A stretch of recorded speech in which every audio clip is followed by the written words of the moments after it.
नमस्कार विद्यार्थी मित्रांनो, आज पुन्हा एकदा आपणा सर्वांचं या ऑनलाईन क्लासेसमध्ये हार्दिक स्वागत. आज आपण भारतीय अर्थव्यवस्था या पेपरमधील भारताचे लोकसंख्या धोरण हा चॅप्टर या ठिकाणी आज आपण पाहणार आहोत. मित्रांनो, मागच्या पाठामध्ये आपण भारतीय लोकसंख्येची वैशिष्ट्ये या संदर्भात आपण माहिती पाहिलेली होती. तर आपणा सगळ्यांना यावरून कळालं होतं की भारत हा जगामध्ये दुसऱ्या क्रमांकाचा सर्वाधिक लोकसंख्या असलेला देश आहे. या वाढत्या लोकसंख्येमुळं भारताला कोणकोणत्या समस्यांना तोंड द्यावं लागते, तर हेही आपण त्या ठिकाणी पाहिलेलं होतं. तर एकंदरीत या वाढत्या लोकसंख्येमुळं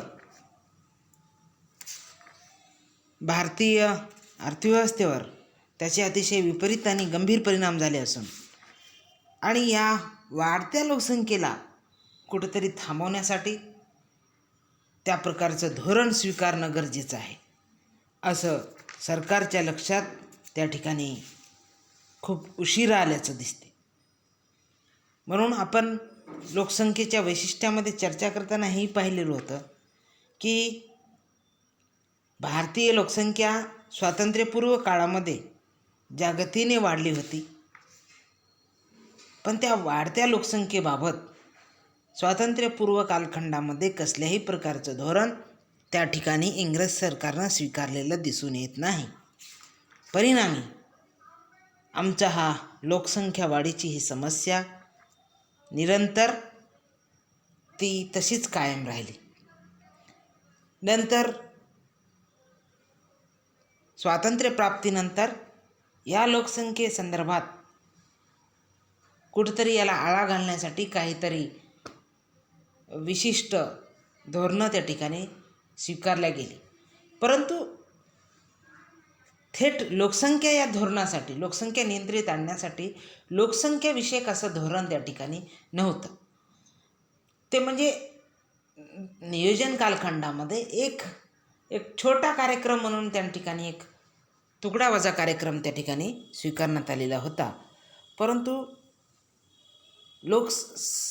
समग्र लोकसंख्येच्या बाबतीत असं धोरण त्या ठिकाणी नव्हतं. तर या ठिकाणी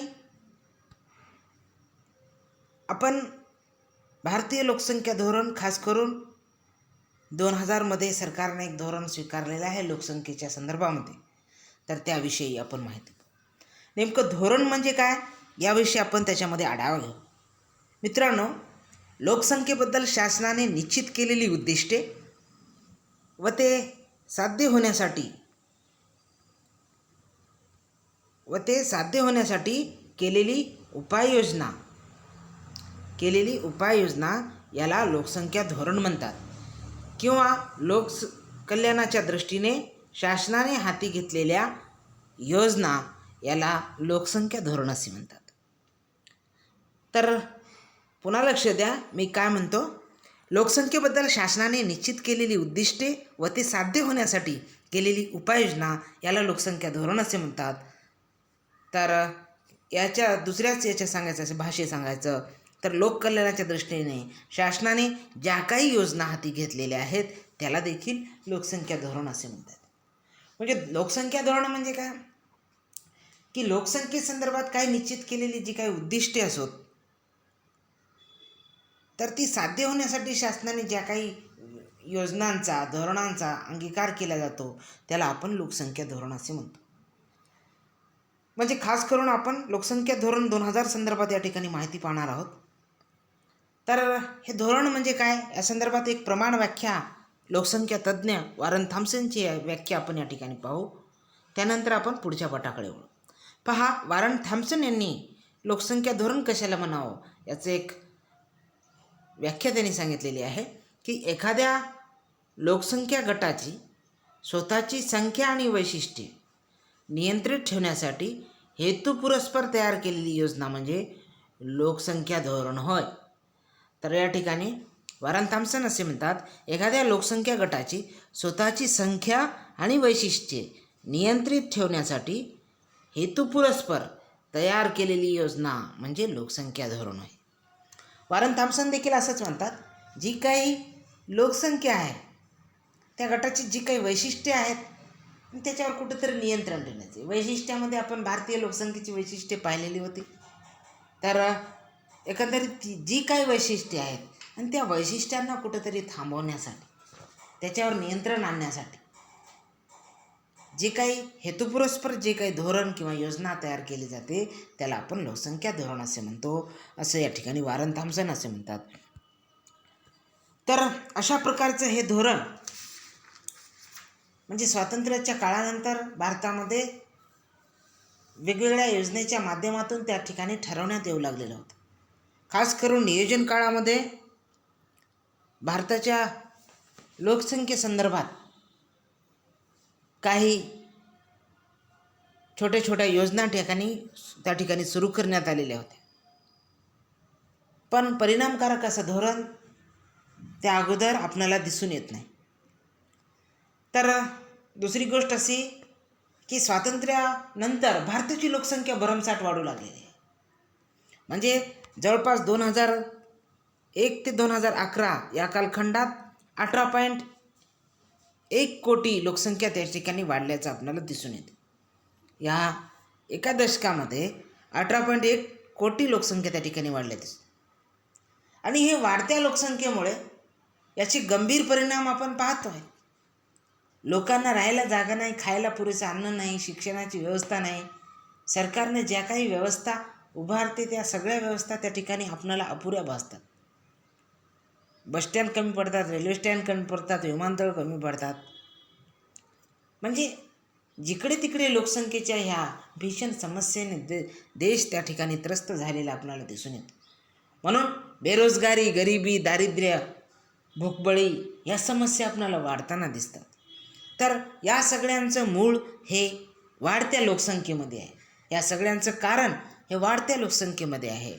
आणि या वाढत्या लोकसंख्येला कुठंतरी थांबवण्याचं धोरण जोपर्यंत स्वीकारणार नाही तोपर्यंत ही समस्या संपणार नाही, असं भारतीय धोरणकर्त्यांना त्या ठिकाणी लक्षात आलं. आणि त्यांना हेही लक्षात आले की वाढत्या लोकसंख्येमुळे आर्थिक नियोजनाची अपेक्षित जी काही लक्ष्य आहेत ते गाठण्यास त्या ठिकाणी मोठ्या प्रमाणावर अडचणी येत आहेत. म्हणून आज आमचा जो GDP दर आहे, आम्ही प्रत्येक पंचवार्षिक योजनेसंदर्भात काही उद्दिष्टे ठेवलेली होती GDP विकासाची. तर प्रत्येक पंचवार्षिक योजनेमध्ये जी काही उद्दिष्ट ठेवली तर ते उद्दिष्ट आम्हाला साध्य झालं नाही. का साध्य झालं नाही तर त्याच्यामध्ये प्रमुख कारण लोकसंख्याच आहे. एवढ्या प्रचंड लोकसंख्येला कसंही कितीही नियोजन केलं तर ते साध्य होणं अशक्य होऊन बसलेलं होतं. त्यामुळे कुठंतरी ह्या लोकसंख्यावरच फोकस करून एक धोरण आणणं त्या ठिकाणी शासनाला आवश्यक बनलं. म्हणून अशा प्रकारचं हे लोकसंख्या धोरण त्या ठिकाणी स्वीकारावं लागलं असं आपणाला या ठिकाणी सांगता येते. म्हणून या सर्व गोष्टींचा परिपाक म्हणून शासनाने राष्ट्रीय लोकसंख्या धोरण 2000 येत्या ठिकाणी आणलेलं आहे. तर म्हणजे 2000मध्ये सरकार जरी हे जर धोरण आणलं तरी या धोरणाची सुरुवात त्या ठिकाणी 1998मध्ये झाल्याचं दिसते. 1998मध्ये या ठिकाणी भारतातील तज्ज्ञांकरवी एक मसुदा त्या ठिकाणी तयार करण्यात आला आणि त्या मसुद्यावर म्हणजे तज्ज्ञ लोकांच्या संमतीनंतर 19 नोव्हेंबर 1999मध्ये त्या मसुद्यावर विविध तज्ज्ञांकरवी चर्चा करण्यात आली व त्यांच्या काही सूचना आणि शिफारसींचा त्याच्यामध्ये समावेश होऊन 15 फेब्रुवारी 2000ला या ठिकाणी हे नवीन लोकसंख्या धोरण त्या ठिकाणी वास्तवात आलं. तर एकंदरीत हे 15 फेब्रुवारी 2000ला त्या ठिकाणी हे भारताचं लोकसंख्या धोरण स्वीकारण्यात आलं मंत्रिमंडळाच्या वतीने. आणि हे धोरण सर्वंकष समग्र भारतीय लोकसंख्येसंदर्भात होतं आणि याच्या काही महत्त्वपूर्ण शिफारसी होत्या तर त्याचा आपण या ठिकाणी आढावा घेऊ. तर यामध्ये पहा, या धोरणात काय होतं, तर या धोरणात होतं 2010पर्यंत प्रजोत्पादन दर 2.1 इतका कमी करणे. भारतीय लोकसंख्या ज्या वेगानं वाढते आहे, या लोकसंख्या वाढीला कुठेतरी ब्रेक लागला पाहिजे. या लोकसंख्येच्या वाढीची ही जी स्पीड आहे, गती आहे, त्या ठिकाणी कमी झाली पाहिजे. यासाठी आमचा जो प्रजोत्पादन दर आहे, याला आपण टोटल फर्टिलिटी रेट असं म्हटलेलं होतं, ते 2.1 इतका कमी करणे असं एक त्या ठिकाणी उद्दिष्ट ठेवण्यात आलेलं होतं. म्हणजे हा जर कमी झाला,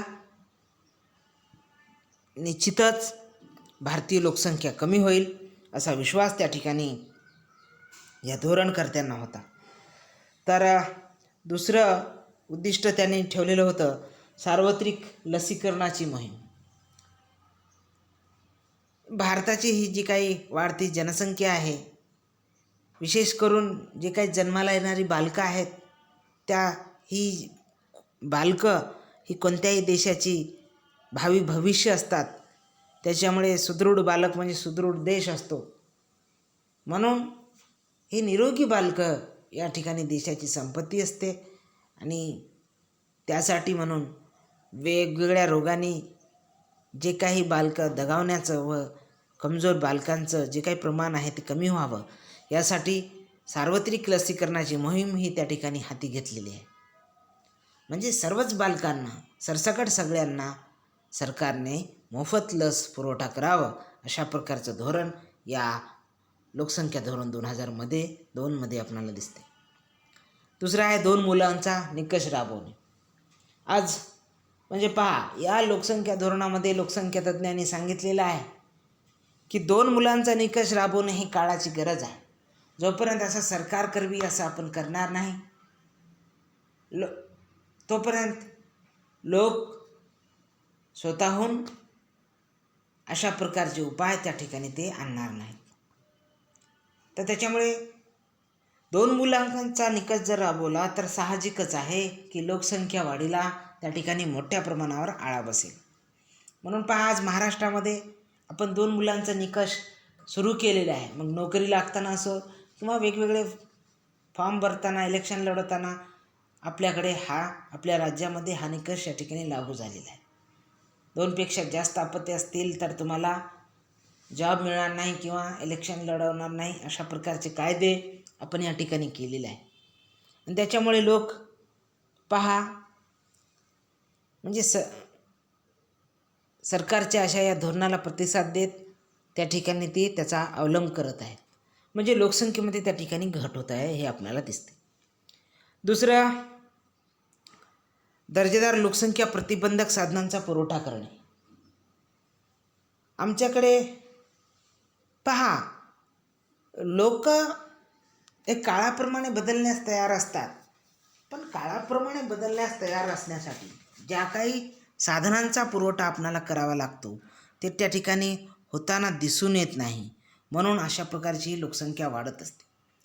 जर सरकारने दर्जेदार लोकसंख्या प्रतिबंधक साधनांचा त्या ठिकाणी पुरवठा केला तर या ठिकाणी लोक त्याचा वापर करतील आणि त्याच्यामुळे ह्या लोकसंख्या वाढीला आळा बसेल. म्हणून या धोरणामध्ये, लोकसंख्या धोरण 2000मध्ये एक तरतूदच आहे की सरकारने दर्जेदार लोकसंख्या प्रतिबंधक साधनांचा त्या ठिकाणी वापर केला पाहिजे.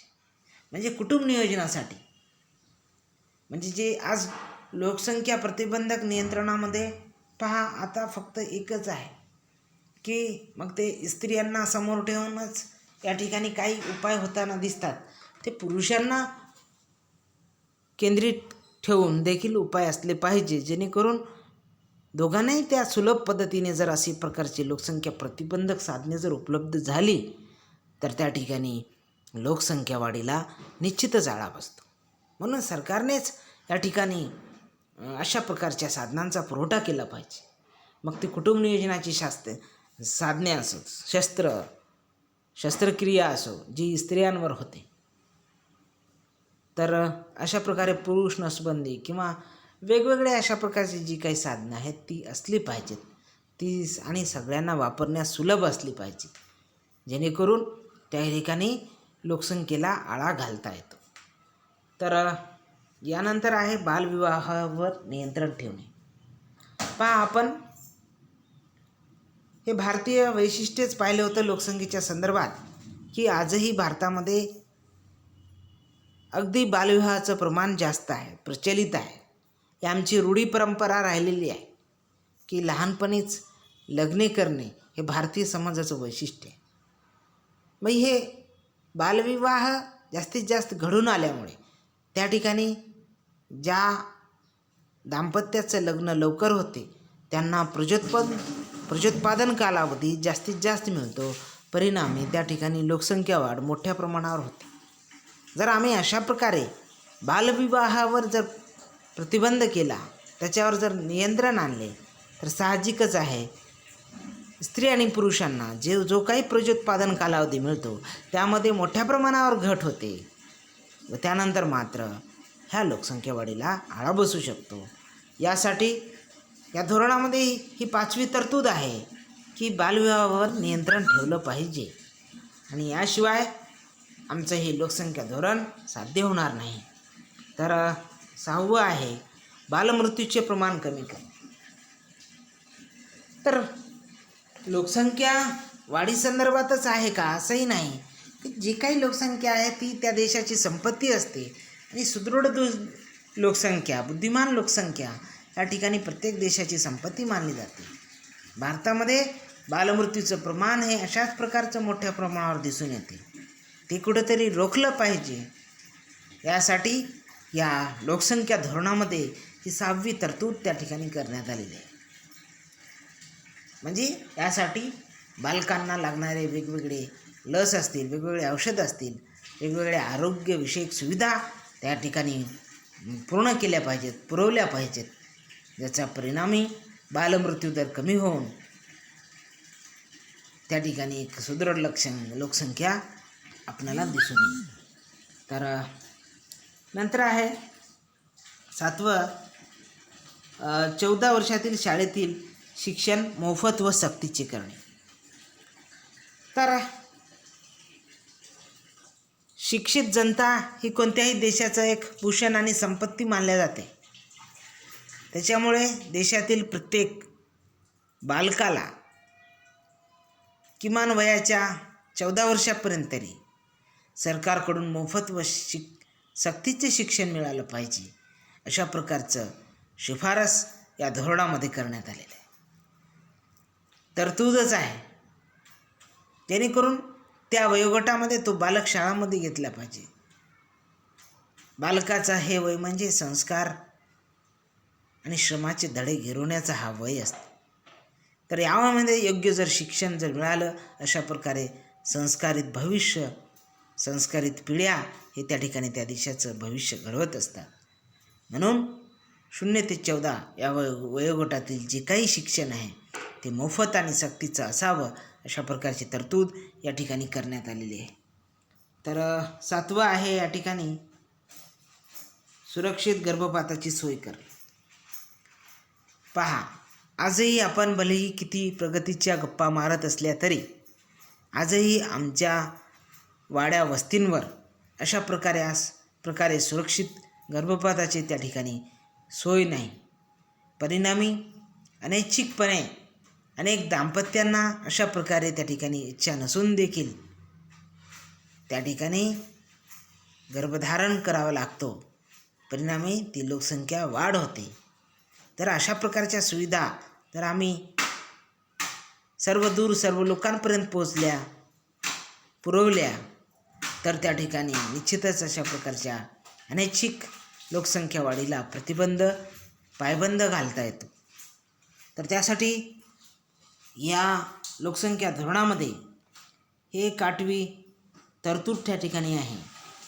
सुरक्षित गर्भपाताची सोय त्या ठिकाणी झाली पाहिजे, असं या धोरणकर्त्याचं त्या ठिकाणी प्रतिपादन आहे. तर 9वं आहे मुलींच्या लग्नाचे वय 20 वर्षापर्यंत वाढवणे. आज जे काही बालविवाह अंतर्गत समस्या आपण पाहतो आहे, लोकांची मानसिकता बालविवाहाचीच खूप वर्षापासून राहिलेली आहे. भारतीय समाज मनावर ह्या प्रतिगामी विचारांचा पगडा आजही त्या ठिकाणी मोठ्या प्रमाणावर असल्याकारणाने अशा प्रकारच्या अनेक समस्या दिसतात, ज्याच्यामुळे ही लोकसंख्या वाढ आपल्याला घडून येताना दिसते. तर साहजिकच आहे, 18-20 आज मुलींच्या लग्नाचं वय संविधानिकदृष्ट्या कायदेशीरदृष्ट्या 18 वर्ष आहे. पण यापेक्षा कमी वयामध्येच अनेक स्त्रियांची मुलींची लग्ने त्या ठिकाणी होताना दिसून येतात.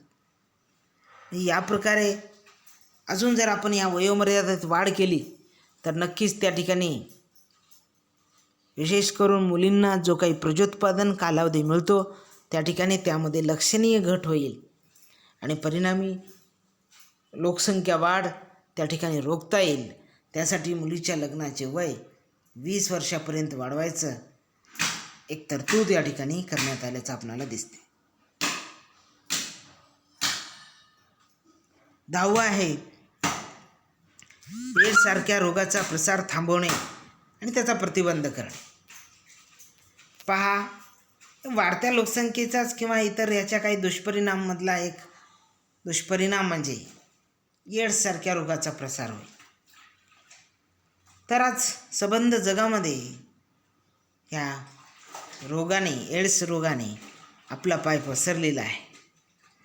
त्याच्यामुळे अशा प्रकारच्या ह्या रोगांना नियंत्रित ठेवण्यासाठी याचं कुठेतरी प्रसार थांबवले, यासाठी याच्यावर काही प्रतिबंध केलं पाहिजे.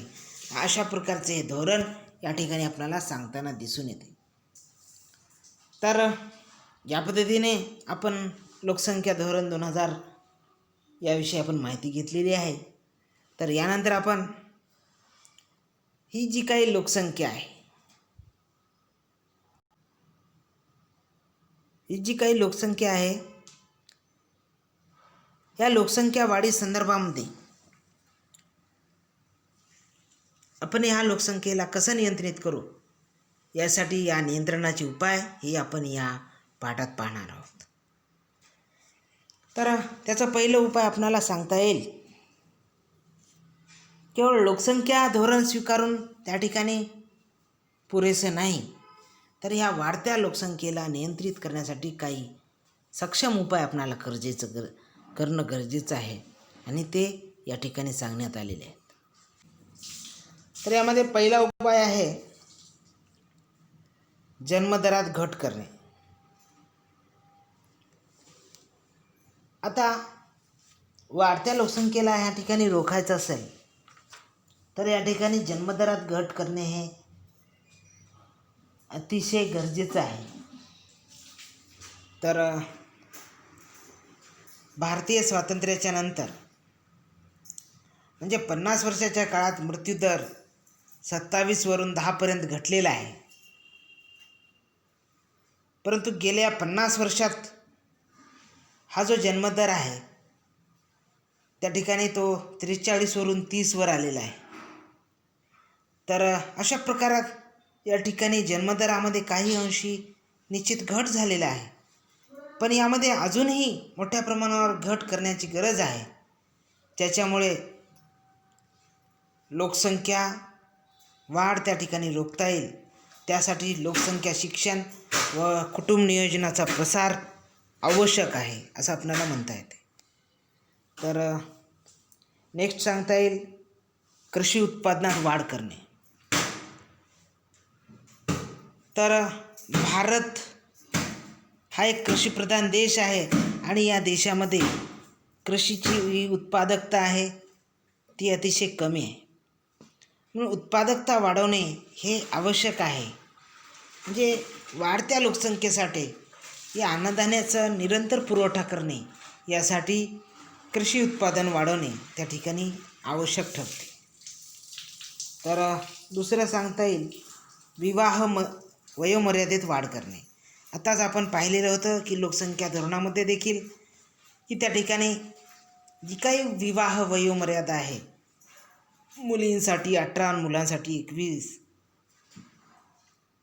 याच्यामध्ये काही अंशी वाढ झाली पाहिजे, ज्यामुळे आमच्या ह्या लोकसंख्या वाढीमध्ये त्या ठिकाणी काही घट करता येईल. त्याच्यामुळं हे एक लोकसंख्या नियंत्रणाचा उपाय त्या ठिकाणी सांगण्यात येते.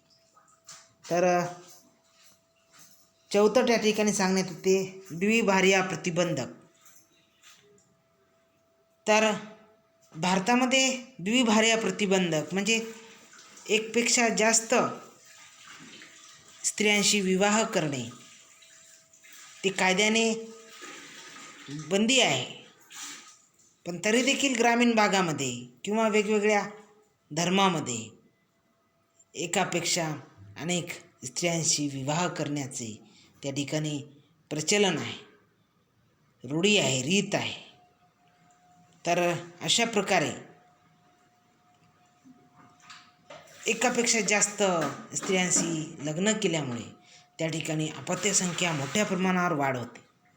परिणामी लोकसंख्येचा स्फोट त्या ठिकाणी होताना दिसतो. हे रोखण्यासाठी अशा प्रकारे ज्या काही या बुरसटलेल्या विचारसरणीतून निर्माण झालेल्या ज्या काही रूढी आहेत, जसं की द्विभार्या प्रतिबंधक, द्विभार्या म्हणजे एकापेक्षा जास्त स्त्रियांशी विवाह करण्याची जी काही प्रथा आहे ती आमच्या समाजामध्ये मोठ्या प्रमाणावर आजही सन्मानाने मिरवली जाते. त्याला कुठंतरी रोखण्यासाठी अशा प्रकारचे कायदे करणं गरजेचं असल्याचं या ठिकाणी हे उपाय सांगण्यात येते. तर पाचवा एक उपाय सांगण्यात येते की विदेशी स्थलांतर प्रोत्साहन. म्हणजे काय, आता भारताची लोकसंख्या ही जी काही वाढती लोकसंख्या आहे, तर या वाढत्या लोकसंख्येला ज्या ठिकाणी लोकसंख्या नाही अशा देशामध्ये स्थलांतर करण्यास प्रोत्साहन देणे, अशा प्रकारचा एक उपाय सांगण्यात येतो. पण हा 100% हा उपाय गैरलागू आहे. कारण का, कोणताही देश दुसऱ्या देशाची लोकसंख्या सहजासहजी आपल्या देशात येऊ देत नाही. त्याच्यामुळे अशा प्रकारचा उपाय या ठिकाणी लोकसंख्या नियंत्रणासाठी पुरेसा नाही असं आपणाला म्हणता येते. तर लोकसंख्येचा प्रसार हे 6वं उपाय या ठिकाणी सांगता येते. त्याच्यामध्ये असं सांगता येईल की आजही मोठ्या प्रमाणावर भारतीय लोकसंख्या जी काही वेगानं वाढते आहे त्याचं कारण आपल्यामध्ये देशामध्ये असलेल्या शिक्षणाचा अभाव आहे. आम्ही जर आज देशामध्ये केवळ 65% लोक त्या ठिकाणी आम्हाला साक्षर दिसून येतात. म्हणजे अशा प्रकारे जर आम्ही लोकांमध्ये साक्षर केलं, लोकांमध्ये शिक्षणाचा प्रसार केला, तर नक्कीच लोकांमध्ये त्या ठिकाणी लोकसंख्येच्या दुष्परिणामाविषयी ते जागृत होतील व ते स्वतःहून अशा प्रकारे लोकसंख्या वाढीला त्या ठिकाणी आळा घालतील. त्यासाठी लोकशिक्षणाचा प्रसार होणे हे गरजेचं आहे, हे आपणाला ह्या लोकसंख्या नियंत्रणाच्या उपायामध्ये सांगण्यात येते. तर 7वं आहे नागरीकरणात वाढ. नागरीकरण म्हणजे शहरीकरण. म्हणजे पहा, शहरांमध्ये पाहतो जी काही लोकसंख्या भारताची आहे, आपण ते वैशिष्ट्य पाहिलेलं होतं ग्रामीण आणि शहरी. याच्यामध्ये आजही मोठ्या प्रमाणावर लोकसंख्या ग्रामीण म्हणजे खेड्यांची लोकसंख्या जास्त आहे, तर त्या दुसऱ्या बाजूने शहरांची लोकसंख्या कमी आहे. तर हे असं का, तर त्याच्यावरून आपल्याला एक लक्षात येते की शहरातील लोकसंख्या म्हणजे नगरातील लोकसंख्या जी आहे ती भलेही शहरात असल्याने त्यांना राहण्यासाठी अपुरी जागा असते आणि परिणामी शहरामध्ये इतर अनेक सोयींचा त्या ठिकाणी पुरवठा आपणाला दिसून येतो. जसं की शिक्षण प्रसार असेल, मनोरंजनाच्या सोयी असतील, तर या सगळ्यांमुळे त्या ठिकाणी लोकसंख्या वाढीवर परिणाम होतो. आणि दुसरी गोष्ट ही जी कुटुंब पद्धती आहे, विभक्त कुटुंब पद्धती आहे शहरामध्ये, तर हे विभक्त कुटुंब पद्धती असल्याकारणानं आपलं अपत्य आपल्याला सांभाळावं लागते. त्या ठिकाणी घरामध्ये इतर कोणी लोक ते अपत्य सांभाळायला तिथं माणसं नसतात. परिणामी त्या ठिकाणी कमीत कमी मुलं शहरामध्ये जन्माला घातली जातात. तर या उलट खेड्यामध्ये एकत्र कुटुंब पद्धती किंवा अन्य कारणांमुळे जास्तीत जास्त आपत्ती जन्माला घालता येतात. कारण का, जन्माला घातलेल्या त्या दाम्पत्याचं अपत्याचं जबाबदारी त्या पालकांवर तेवढ्या प्रमाणात येत नाही. ही जी बालकांची जबाबदारी आहे त्या संपूर्ण कुटुंबाची असते. संपूर्ण कुटुंब त्या बालकांच्या पालनपोषणात सहभागी असल्या कारणाने पालकांवर तेवढा भार पडत नाही. त्यामुळे अशा प्रकारे खेड्यामध्ये मोठ्या प्रमाणात बालके जन्माला घालण्याचं प्रमाण वाढते. तर शहरामध्ये विभक्त कुटुंब पद्धतीमुळे त्या ठिकाणी पालकांवर जास्त जबाबदारी येत असल्या कारणाने त्यांना ते परवडणारे नसते. परिणामी शहरामध्ये छोटे कुटुंब असते, म्हणजे कमीत कमी अपत्य त्या ठिकाणी जन्माला घातले जातात. तर दुसरं आहे राहणीमान उंचावणे. तर राहणीमान उंचावणे हे एक त्या ठिकाणी लोकसंख्या नियंत्रणाचा उपाय म्हणून सांगण्यात येतो. आता राहणीमानात जर वाढ झाली तर लोकसंख्या नियंत्रण कसं याच्यानं होते हा प्रश्न तुमच्यासमोर असेल. पण पहा, त्या ठिकाणी ज्या लोकांचं राहणीमान चांगलं आहे तर त्यांच्या कुटुंबामधील जी लोकसंख्या आहे कमी दिसते. राहणीमान स्टँडर्ड असेल, त्यांचं उत्पन्न, शिक्षण स्टँडर्ड राहणीमान उगाच होत नाही. शिक्षणामुळे, संपत्तीमुळे, उत्पन्नामुळे, शहरीकरणामुळे अशा प्रकारचं राहणीमान त्या ठिकाणी उंचावत असते. तर साहजिकच शिक्षणामुळे, त्यांच्या उत्पन्नामुळे जे काही राहणीमान उंचावते, तर असे लोक आपलं हे राहणीमान कायम ठेवण्यासाठी त्या ठिकाणी कमीत कमी लोकसंख्या जन्माला घालतात. म्हणून आपणाला हे लक्षात येते, ज्या कुटुंबामध्ये शिकलेली लोक जास्त आहेत, ज्यांचं राहणीमान चांगलं आहे, ज्यांच्याकडे चांगल्या बऱ्यापैकी पैसा आहे, त्या ठिकाणी त्यांच्या कुटुंबामध्ये कमी आपत्ती असतात. तर जे गरीब लोक असतात, झोपडपट्टीमध्ये राहणारे, त्यांच्याकडे भलेही राहायला जागा नसेल, खायला अन्न नसेल, प्यायला पाणी नसेल, मात्र त्यांच्या कुटुंबामध्ये भरपूर मुलं असतात. तर कारण का, निकृष्ट राहणीमानामध्ये त्यांच्याकडे शिक्षण नसते, त्याच्यामुळे ते अज्ञानात असतात. ते चांगल्या प्रकारे विचार करू शकत नाहीत. उत्पन्नाची साधनं नसतात, त्याच्यामुळे गलिच्छ वस्तीत राहणे, गलिच्छ वस्तीत जगणे असा त्यांचा दिनक्रम होतो. परिणामी त्या भागामध्ये लोकसंख्या वाढ जास्त होते. अशा प्रकारे जर लोकांच्या राहणीमानामध्ये जर वाढ केली, त्यांना अशा सवय लागली, तर ते नक्कीच लोकसंख्या त्या ठिकाणी कमी करतील आणि लोकसंख्येला त्या ठिकाणी आळा बसेल. म्हणून हा एक उपाय त्या ठिकाणी सांगण्यात येतो. तर पुढचा आहे कुटुंब नियोजनाचा प्रसार. तर अशा प्रकारे ही जी लोकसंख्या वेगाने वाढते आहे, तर ह्या वाढत्या लोकसंख्येला रोखण्यासाठी त्या ठिकाणी कुटुंब नियोजन साधनांचा प्रचार करणे हे गरजेचं आहे. व त्यासाठी संतती साधनांचा वापर, संतती नियमनाच्या शस्त्रक्रिया असतील आणि वैद्यकीय पद्धतीने जे काही निवारण असेल, कुटुंब नियोजनाविषयक जे काही साहित्याचा प्रचार असतील, याच्याबाबत असलेली जनजागृती असेल, तर याचे वेगवेगळ्या मार्गाने कुटुंब नियोजनाचा प्रसार जर आपण केलं तर त्या ठिकाणी लोकसंख्या वाढीचा वेग निश्चित आपल्याला कमी करता येतो. परिणामी लोकसंख्या वाढ त्या ठिकाणी थांबण्यास मदत होते. तर हा एक अतिशय चांगला मार्ग आहे, ते म्हणजे कुटुंब नियोजनाचा प्रसार. त्याच्यामुळे याला लोकसंख्या नियंत्रणासाठी एक उपाय म्हणून या ठिकाणी सांगण्यात येतो. तर 10वं आहे लैंगिक शिक्षण. तर भारतीय जे काही युवक आहेत, मुले आहेत, जे ते योग्य वयात येतात, ते योग्य वयात आल्यानंतर त्यांना आपल्या शरीराविषयी, शरीरातील क्रियेविषयी ते अनभिज्ञ असतात.